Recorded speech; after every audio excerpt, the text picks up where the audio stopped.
Hello friends, this is Shikha Sharma and welcome back to my channel Shikha maths corner. तो कैसे हैं आप लोग? आई होप सो आप सब लोग बहुत अच्छे होंगे। तो फ्रेंड्स, आज हम लोग अपनी इस वीडियो में डिस्कस करने वाले हैं अपना टॉपिक जो हमारा सेट थ्योरी चल रहा था। ठीक है, लास्ट के हम 2 वीडियोस में देख चुके हैं उसको, तो आज उसका ये लास्ट पार्ट है। तो यहाँ पर हम देखेंगे कुछ लॉज। ठीक है, laws of algebra of sets. चलिए फिर स्टार्ट करते हैं। तो हमारा यहाँ पर फर्स्ट लो है, आप लोग चाहे तो इसे नोट कर सकते हैं क्योंकि ये इम्पोर्टेंट चीज़ है। ठीक है, इनके ऊपर क्वेश्चंस आ जाते हैं, ये आपको लर्न होने चाहिए और पता भी होना चाहिए कि ये किस किस तरह से आते हैं। तो फ्रेंड्स, हमारा फर्स्ट लो है आइडेम्पोटेंट लो। ठीक है, तो व्हाट इज आइडेम्पोटेंट लो? तो if we have a set, ठीक है, अगर हमारे पास कोई सेट है ए, ठीक, अगर हमारे पास कोई ए सेट है तो आइडेम्पोटेंट लॉ क्या बोलता है कि अगर हम ए का यूनियन करें उसी सेट ए के साथ, ठीक, तो वो हमारा इक्वल हो जाएगा ए के। ठीक है, अगर किसी सेट का उसी सेट के साथ यूनियन किया जाए तो हमें वही सेट मिलता है। बहुत ही नॉर्मल सी बात है। ठीक है, दूसरा क्या पार्ट बोलता है इसका, अगर हम किसी सेट ए का इंटरसेक्शन करें उसी सेट के साथ तो भी हमें वही सेट मिलेगा। इसी लो को बोलते हैं हम आइडेम्पोटेंट लो। आइडेम्पोटेंट का मतलब होता है खुद से ही। ठीक है, खुद का इंटरसेक्शन खुद के साथ और खुद का यूनियन खुद के साथ। ठीक, बस ये पता होना चाहिए कि आइडेम्पोटेंट लो क्या है। आइडेम्पोटेंट लो बोलता है कि अगर किसी सेट ए का इंटरसेक्शन करें उसी के साथ तो भी हमें वही सेट मिलेगा और यूनियन करें तो भी हमें वही सेट मिलेगा। ठीक, चलिए दूसरा लो क्या बोलता है, आइडेंटिटी लो। ठीक, आइडेंटिटी लो, आइडेंटिटी लो क्या बोलता है कि अगर हमारे पास वही, अगर मैं अब if we have a set, अगर हमारे पास कोई सेट है ए, तो अगर हम ए का यूनियन करें किसके साथ, 5 के साथ, ठीक, अगर हम ए का यूनियन करें 5 के साथ तो हमें क्या मिलेगा, हमें वही सेट ए मिलेगा। क्यों? क्योंकि 5 का क्या मतलब होता है, 5 इज अ एम्प्टी सेट, मतलब उसके अंदर कोई एलिमेंट नहीं है।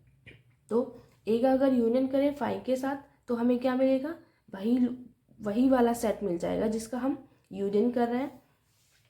दूसरा लो क्या बोलता है कि अगर हम ए का इंटरसेक्शन करें 5 के साथ तो क्या मिलेगा, तो हमें मिलेगा 5।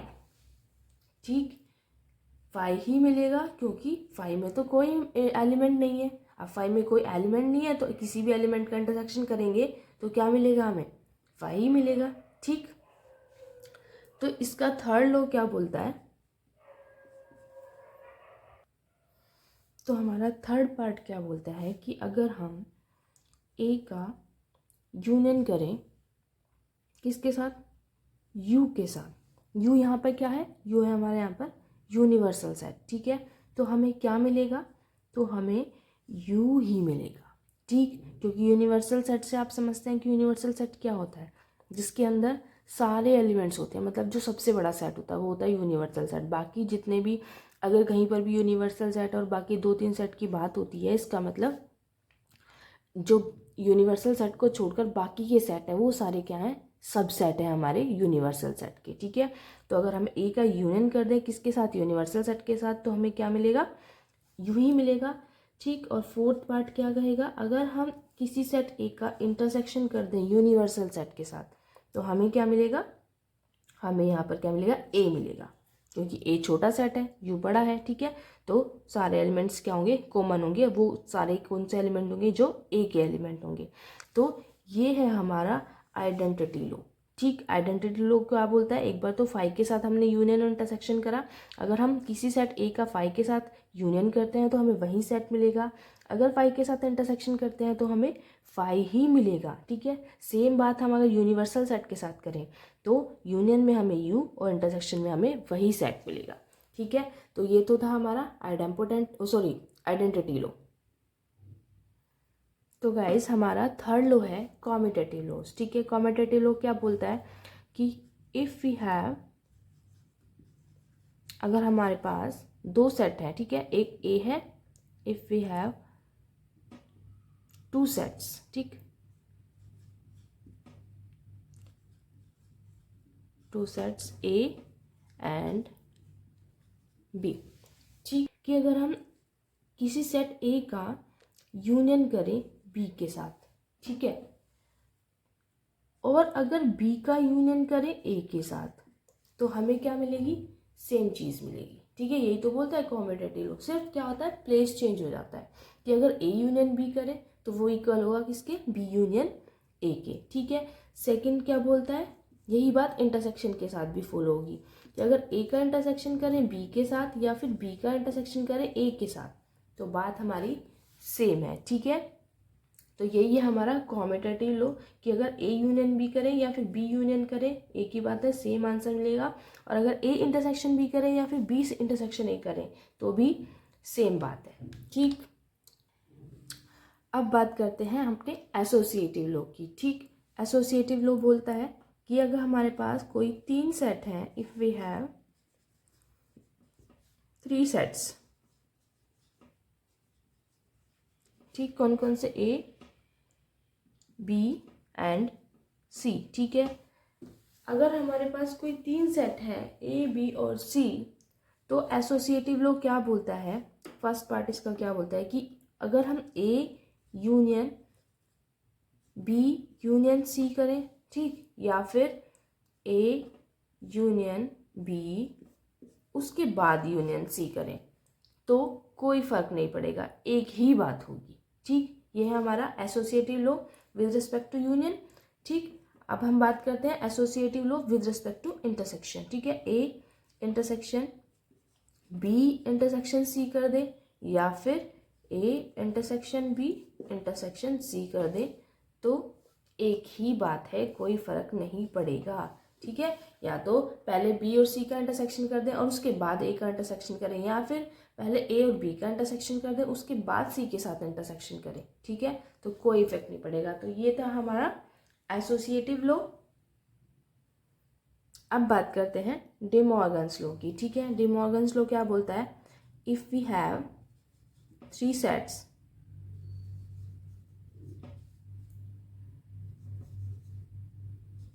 थ्री सेट्स, ठीक है, कौन कौन से, ए बी एंड सी।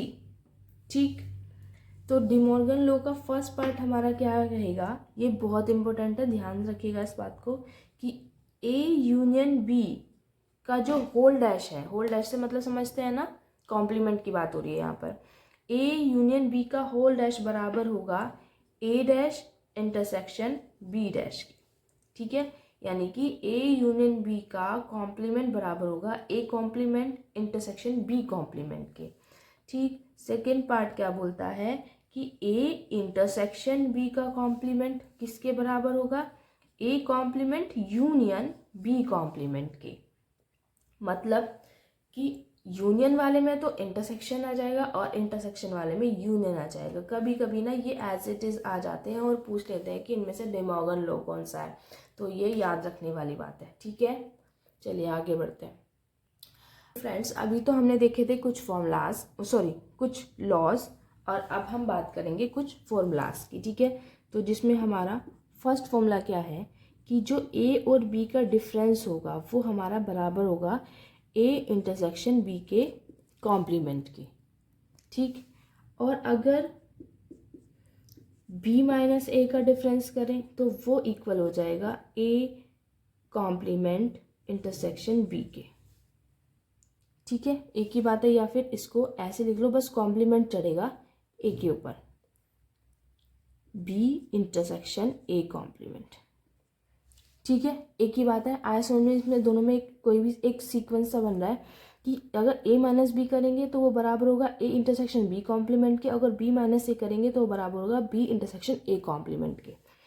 ठीक, थर्ड फॉर्मूला क्या बोलता है कि अगर ए माइनस बी यूनियन सी करें तो वो इक्वल हो जाएगा a माइनस बी, ठीक, इंटरसेक्शन, बस ये चेंज हो जाएगा। इसको ऐसे कर सकते हैं कि इसका मल्टीप्लाई इसके साथ किया तो मतलब इसको खोल दिया अंदर से, बस यहाँ पे यूनियन का क्या हो जाएगा, इंटरसेक्शन हो जाएगा, और ए का सी के साथ डिफरेंस,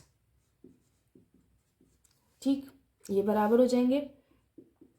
ऐसे ही फोर्थ क्या बोलता है कि अगर ए माइनस बी इंटरसेक्शन सी करें तो हो जाएगा ए माइनस बी, सेम ऐसे ही होगा, बस यहाँ पर तो यूनियन का इंटरसेक्शन हुआ था, यहाँ पर इंटरसेक्शन का क्या हो जाएगा, यूनियन हो जाएगा, ए माइनस सी। ये बहुत इंपॉर्टेंट चीज़ है, ठीक है, कभी कभी ना एज इट इज़ रखी हुई मिल जाती है। अभी हम ना क्वेश्चंस करेंगे तब आपको पता चलेगा कि कैसे। हमारा फिफ्थ फॉर्मूला है ए माइनस बी, ठीक है। अगर ए माइनस बी करें तो हमें मिलेगा ए इंटरसेक्शन बी, ठीक।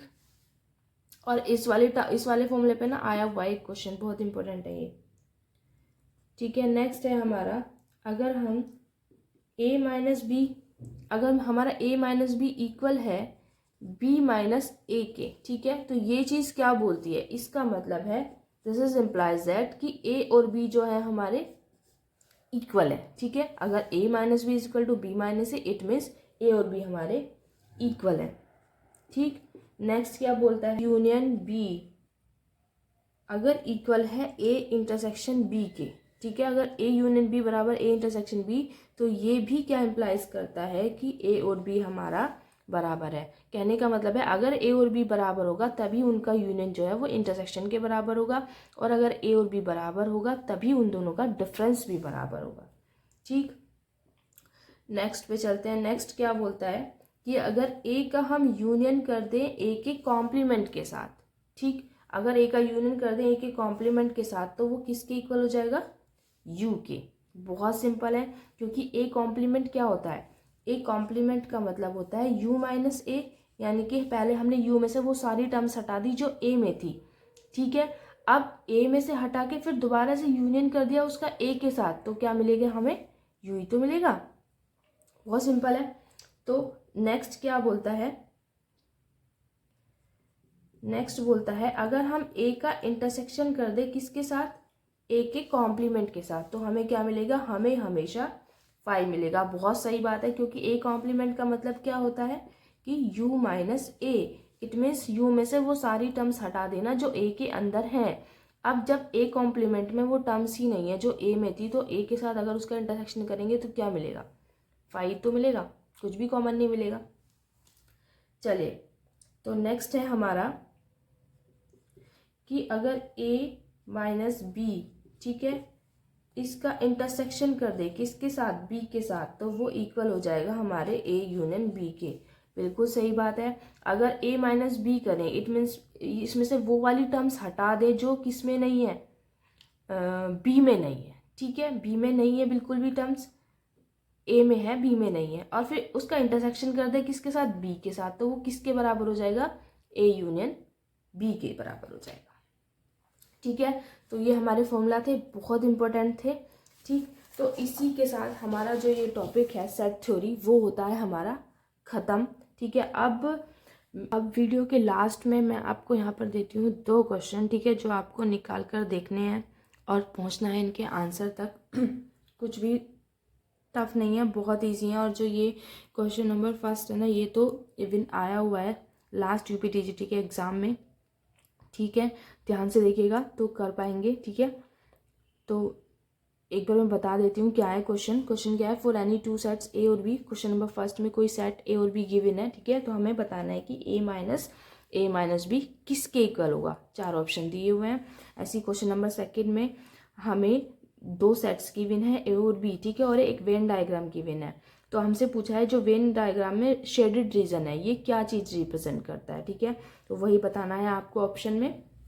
तो फ्रेंड्स, आज की वीडियो में बस इतना ही। अगर आपको अच्छी लगी हो मेरी वीडियो तो लाइक कीजिएगा, और हाँ, क्वेश्चंस के आंसर का कमेंट ज़रूर कीजिएगा, करके देखिएगा इन क्वेश्चंस को, ठीक है। सब्सक्राइब कीजिए मेरे चैनल को। चलिए, तो फिर मिलते हैं अपनी नेक्स्ट वीडियो में। बाय।